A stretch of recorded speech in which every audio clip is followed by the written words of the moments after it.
Hi everyone, welcome to my channel. তো কেমন আছো বন্ধুরা? আশা করি সবাই খুব ভালো আছো, আর আমিও কিন্তু খুব ভালো আছি। চলো আজকে তাহলে চটপট করে একটা আনবক্সিং করে নিই।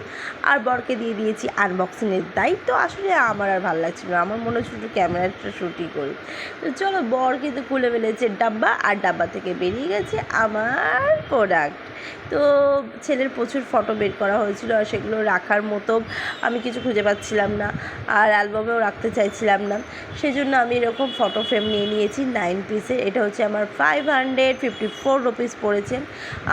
হচ্ছে 5 ছিল হচ্ছে ব্ল্যাক কালার, অ্যান্ড 4 ছিল হোয়াইট কালারের মধ্যে। মোটামুটি ভালোই এসছে কোয়ালিটি হিসাবে যদি বলে থাকি, প্রাইস হিসাবে কোয়ালিটি ঠিকঠাকই ছিল। বাট এদের লকিং যে হ্যাঙ্গিং, যে ওয়ালে হ্যাঙ্গিং করা যে বিষয়টা ছিল না, সেটা আমার খুব একটা ভালো লাগেনি, পছন্দ হয়নি। তো তোমরা কিন্তু নিয়ে নিতে পারো ফ্লিপকার্ট থেকে। আর হচ্ছে যদি এরকম মেমোরি ক্রিয়েট করতে চাও ওয়ালে, তো বেশ ভালোই এসেছিলো। হোয়াইট কালারগুলো আমার একটু বেশি পছন্দ হয়েছিলো ব্ল্যাকের থেকে। আমি এটা একটা থিমের জন্য কিনেছিলাম, মানে আমি আমার ওয়ালে এরকমভাবে লাগাবো সেরকমভাবে কিনেছিলাম। তো তোমাদের যদি আজকে এই ভিডিওটা ভালো লাগে, অবশ্যই লাইক শেয়ার কমেন্ট করো। টাটা।